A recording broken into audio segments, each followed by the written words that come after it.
અમદાવાદમાં ઘરેલુ ઝઘડામાં ખેલાયો ખૂની ખેલ। જજીસ બંગલોઝ રોડ પર એનઆરઆઈ ટાવરમાં પતિએ પત્નીની હત્યા કરી।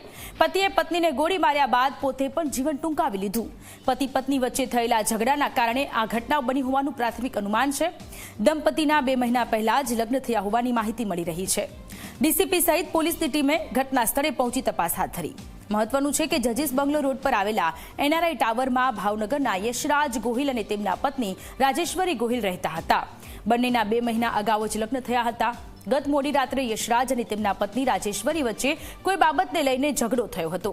ઝઘડો વધુ ઉગ્ર બનતા બંને વચ્ચે ઉગ્ર બોલાચાલી થઈ હતી।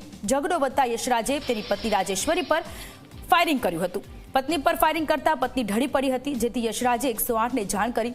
108 પહોંચતા તબીબ દ્વારા રાજેશ્વરીને મૃત જાહેર કરવામાં આવી। 108નો સ્ટાફ ઘરની બહાર નીકળતા જ યશરાજે પણ પોતાના માથે હથિયાર વડે ગોળી મારી આપઘાત કરી લીધો। મૃતક યશરાજ ગોહિલ ગુજરાત મેરીટાઈમ બોર્ડમાં ક્લાસ 2 ઓફિસર તરીકે ફરજ બજાવતો હતો।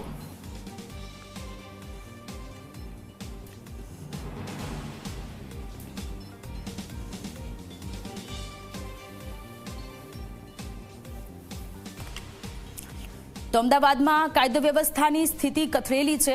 ઘર કંકાસને કારણે એક આખું પરિવાર કે જે નોંધારું થઈ ગયું છે। વધુ માહિતીની સાથે આપણી સાથે હોસ્પિટલથી સપના આપણી સાથે જોડાયેલા છે અને ઘટના સ્થળથી દર્શલ આપણી સાથે જોડાયેલા છે। સૌથી પહેલા દર્શલ, આપને સવાલ કરવો છે, પતિ પત્ની વચ્ચે કોઈ બાબતને લઈને ઝઘડો થયો।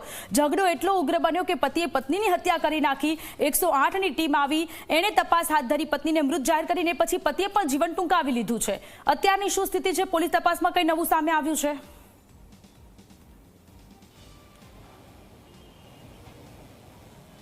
પરંતુ ચોક્કસ ઝઘડો કઈ બાબતનો હતો એ બાબતે પોલીસ જે છે, ક્રાઇમ બ્રાન્ચની ટીમ છે એ તપાસ કરી રહી છે। તે બાબતે આસપાસના લોકોના નિવેદન, એ પરિવારના નિવેદન લેવાશે અને વિગત જાણવાના પ્રયાસ થશે। પરંતુ હાલ જે પ્રકારની આ ઘટના બની છે, મોડી રાતનો બનાવ કે જ્યાં આ એનઆરઆઈ ટાવરની બહાર આ પોલીસની ગાડી, એ પોલીસ બંદોબસ્ત જે છે અહીંયા રાખવામાં આવ્યો છે અને જે પ્રકારની આ આખી ઘટના બની છે એ ઘટનાક્રમની જો તમને વાત કરું તો લગભગ 11:30 12 વાગ્યાની આસપાસનો આ બનાવ જે છે, કારણ કે પોણા 12 108 ઇમરજન્સીની અંદર એક કોલ મળ્યો હતો બોળકદેવમાં આવેલ આ એનઆરઆઈ ટાવરનો કે જ્યાં એ મહિલાને ગોળી વાગી છે। એ પ્રકારનો કોલ એ યશરાજે 108માં કર્યો હતો અને તાત્કાલિક 2 થી 3 મિનિટની અંદર એ ટીમ 108ની જે છે અહીંયા પહોંચ્યા હોવાની એ વાત જે છે એ મને મળી છે। અને એ ઘટનાની અંદર જ્યારે આ ટીમ અહીંયા આવી, એ પત્નીને મૃત જાહેર અહીંયા કરવામાં આવી, એ રાજેશ્વરી ગોહિલ।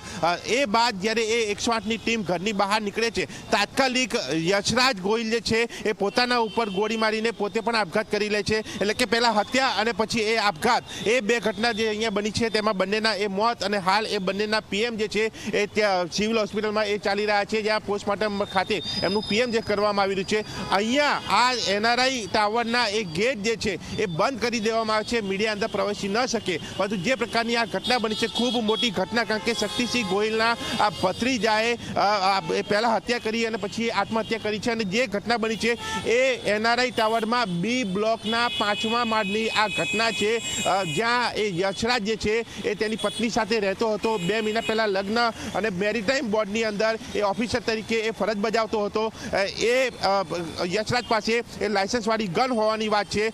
પરંતુ મેઇન બાબત એ છે કે આ 2 મહિનાની અંદર એવું તો શું થઈ ગયું કે જેના કારણે એ ગોળી મારવી પડી અને પોતે પણ આપઘાત કરવો પડ્યો। એટલે કંઈક કોઈ મોટી બાબત હોઈ શકે છે અને તેના કારણે આ જે ઘટના બની છે ખૂબ મોટી, ગંભીર, ચકચારી, અને તેના અંગે એ પોલીસ ક્રાઇમ બ્રાન્ચની ટીમ જે છે અહીંયા સતત તપાસ કરી રહી છે। અને સાથે સાથે જે પ્રકારે આ ટાવરની જ વાત છે, ફરીથી એકવાર આપણે અહીંયા બતાવીશ સોનલ, આ ટાવર કે જ્યાં સીસીટીવી કેમેરા પણ જે છે, એટલે કદાચ ક્રાઇમ બ્રાન્ચની ટીમ, પોલીસની ટીમ એ સીસીટીવી કેમેરાની પણ અહીંયા તપાસ કરી શકે છે કે છેલ્લા થોડા દિવસમાં કેવા પ્રકારની મુવમેન્ટ અથવા તો આસપાસના પડોશીઓના નિવેદનમાં જો કોઈ વ્યક્તિ અહીંયા મુવમેન્ટ હોય તો તેની મુવમેન્ટ જાણવાનો પ્રયાસ છે એ કરવામાં આવશે। પરિવાર પાસેથી માહિતી મેળવીને એ કોઈ વ્યક્તિ આ બાબતે કોઈ જાણે છે કે નહીં, તો એ બાબત જાણીને એ વિગતો મેળવીને એક ચોક્કસ કારણ અહીંયા જાણવાનો પ્રયાસ કરવામાં આવશે કે ઘર કંકાસની અંદર મુખ્ય કારણ શું હતું, તે જાણીને એ ખુલાસો જે છે એ ક્રાઇમ બ્રાન્ચ પોલીસ કરી શકે। પરંતુ હાલ આ પ્રાથમિક માહિતી કે ઘર કંકાસે એક પરિવારને વિખેરી નાખ્યો, જ્યાં એ પતિએ હત્યા કરી, બાદમાં પોતે આપઘાત કર્યો અને તેમાં હાલ જે છે એ તમામ પોલીસ વિભાગ કામે લાગ્યું છે એ ઘટનાની અંદર મુખ્ય કારણ જાણવા માટે અને સાથે શક્તિસિંહ ગોહિલ અને અન્ય લોકો જે છે એ પણ એ પોસ્ટમોર્ટમ રૂમ ખાતે પહોંચ્યા છે અને ત્યાં પણ પરિવાર જે છે એ પહોંચ્યો છે અને આ ઘટનાને એક કહી શકાય છે કે મોટી ગંભીર ઘટના, તેમાં આગળ શું થાય છે એ પણ જોવાનું અહીંયા રહેશે. સોનલ જી દર્શન, આપણી સાથે હોસ્પિટલથી સપના પણ જોડાયેલા છે. સપના, મૃતદેહને પીએમ માટે હોસ્પિટલ ખસેડવામાં આવ્યા છે. હોસ્પિટલની બહાર જે મૃતકો છે એમના કોઈ પરિવારજનો છે, એમના દ્વારા કોઈ નિવેદન, એમનું કંઈ કહેવું છે કે કઈ બાબતને લઈને? અને 2 જ મહિના થયા હતા લગ્નને, તો 2 મહિનામાં એવું તે વળી શું થયું કે આ આખી ગંભીર ઘટના ઘટી?